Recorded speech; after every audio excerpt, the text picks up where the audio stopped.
Entonces, en este primer bloque vamos a terminar de analizar lo de las externalidades. La semana pasada vimos los 4 casos, o hablábamos de los 4 casos, ¿cierto? Si ustedes revisaron los libros o el material, ahí aparecen otros ejemplos seguramente. Pero para resumir, nosotros dijimos que cuando existen externalidades, se produce una diferencia entre lo que nosotros podríamos llamar el equilibrio de mercado o el equilibrio privado y el equilibrio socialmente otro. ¿Ya? Entonces, decíamos la semana pasada que al existir externalidades, una cosa es el equilibrio de mercado, es decir, el equilibrio entre la oferta y la demanda, y otra cosa es el equilibrio social, que debería ser entre el costo social, en términos marginales, y el bienestar o beneficio social, en términos marginales. Entonces, dijimos nosotros que básicamente se genera, si existe un solo tipo de externalidad, ¿cierto?, una especie de matriz de 2 por 2, en el sentido de que las externalidades pueden ser positivas o negativas, ¿cierto? Y la externalidad puede estar en la producción o en el consumo, es decir, puede ser la oferta o la producción del bien la que genera la externalidad, o puede ser el consumo del bien lo que está generando la externalidad. ¿Ya? Entonces acá los puse todos los casos de nuevo, ¿cierto?, para que los tengamos presentes.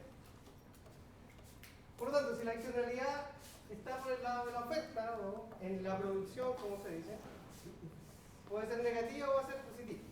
¿Ya? Si es negativa es porque la producción del bien le genera costos a otros.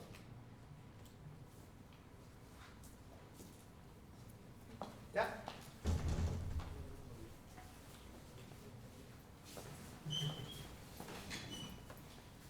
¿Qué es el ejemplo, cierto, que nosotros dijimos más común que uno encuentra en la bibliografía?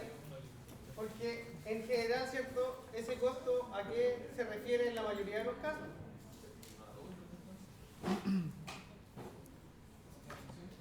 A la contaminación, ¿cierto? Que puede ser, ¿cierto?, contaminación del aire, del agua, de la tierra, ruido molesto, lo que sea. ¿Ya? Entonces, el proceso productivo del bien es el que va a generarle costos a otros. Pueden ser a otras personas, a otras empresas, a otras familias, a otras comunidades. ¿Ya? Por lo tanto, recuerden que lo que nosotros vamos a observar, recuerden, siempre va a ser el equilibrio de mercado, o sea, cuánto vale un bien y cuántas unidades se transan del bien o del servicio. ¿Ya? Por lo tanto, nosotros podríamos decir que este equilibrio de mercado, que es el de la oferta y la demanda, es observable, ¿cierto? Claramente. En el fondo eso es lo que nosotros tenemos. ¿Ya? Pero nosotros también podemos simplemente, mirando lo que está pasando en la realidad, en el mercado, ¿cierto?, en la sociedad, nos damos cuenta inmediatamente, ¿cierto? Solamente que a veces hay que mirar el cielo y uno se da cuenta de todas las mareas, ¿cierto?, que lanza, ¿cierto?, la fábrica de la que nosotros sabemos o pensamos está contaminando, ¿cierto? Por lo tanto, no es tan difícil darse cuenta si existe o no existe este costo externo. ¿Ya? ¿Quiénes son los afectados? De nuevo, pueden ser familias, pueden ser empresas, pueden ser una ciudad entera. ¿Ya? Por lo tanto,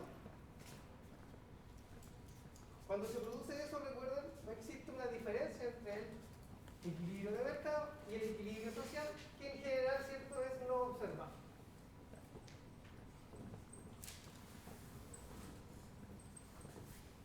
O sea, nosotros tenemos que estimar cuánto es ese costo. ¿Ya? ¿Cómo podrían hacer eso? Creo que algo hablábamos el otro día, pero si vieron la bibliografía o si investigaron algo, ¿cierto?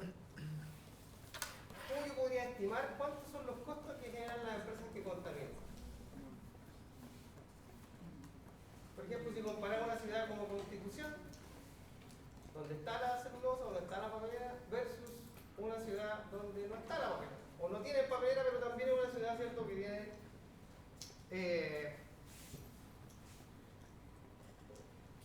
una caleta, ¿cierto?, tiene pescadores, básicamente la gente vive del mar. ¿Cuál podría ser? ¿Cómo podrían estimar ustedes los costos que genera la contaminación, básicamente? ¿En los residuos de la playa? ¿En los residuos que quedan en la playa? Claro, pero ¿cómo yo podría valorar eso, el dinero? a ir a mirar y probablemente el agua es más turbia, o cierto, hay, no sé, como dice su compañero, más basura.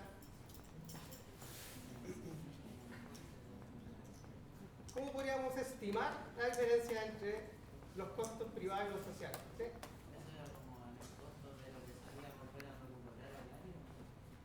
Por ejemplo, ¿cierto? A lo mejor en esa ciudad donde se contamina, el alcalde, ¿cierto? O el gobierno local tiene básicamente algún ítem que está dedicado solamente a limpiar las playas. ¿Ya? Y ese ítem no estaba, por ejemplo, en la otra municipalidad de la playa de la ciudad donde no existe una papelera cercana, por ejemplo, o una empresa de celulosa. A lo mejor entonces uno podría estimar a través de esos costos extras, ¿cierto? Los costos asociados a la contaminación. Ya uno podría también mirar, por ejemplo, cuánto en promedio más gasta una familia en medicamentos, ¿cierto? En la ciudad donde hay contaminación versus la ciudad donde no hay contaminación. Y esa diferencia también podría ayudarnos, ¿cierto?, a estimar, acercarnos, ¿cierto?, a este costo externo. Bueno, entonces, como dijimos nosotros otro día, cuando hay contaminación, recuerden, la curva de oferta siempre representa el costo privado de producir, el costo marginal que nosotros le llamamos. Pero en este caso, ¿cierto?, como la producción le genera costos a otros, como dijimos que era el costo social en comparación al privado, era mayor, ¿cierto? Por lo tanto, aquí está el costo social y la diferencia entre los dos es el costo marginal externo que vamos a llamar, ¿cierto? Que es como lo dice el libro, ¿cierto? La diferencia entre las dos curvas, la privada y la social, ¿es un costo externo o es un beneficio externo? ¿Ya? En este caso, claramente es un costo que nosotros tenemos que sumarle a la curva de oferta y por lo tanto, ¿cierto?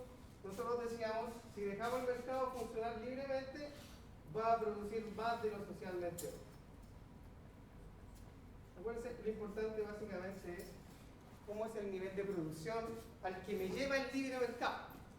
En ese caso, el libre mercado, si las empresas no están internalizando los costos que le generan a otros, me van a llevar a que la producción sea mayor a la socialmente óptima. ¿Ya? En cambio, nosotros dijimos que hay otros casos donde la producción del bien le genera beneficios a otros o bienestar a otros. ¿Ya? Por ejemplo, ciertas empresas que están dedicadas a producir nuevas ideas, nuevas formas de hacer cosas, conocimiento, como las mismas universidades, ¿cierto? Ese proceso no la beneficia solamente a ellos, sino que beneficia a la sociedad en su conjunto.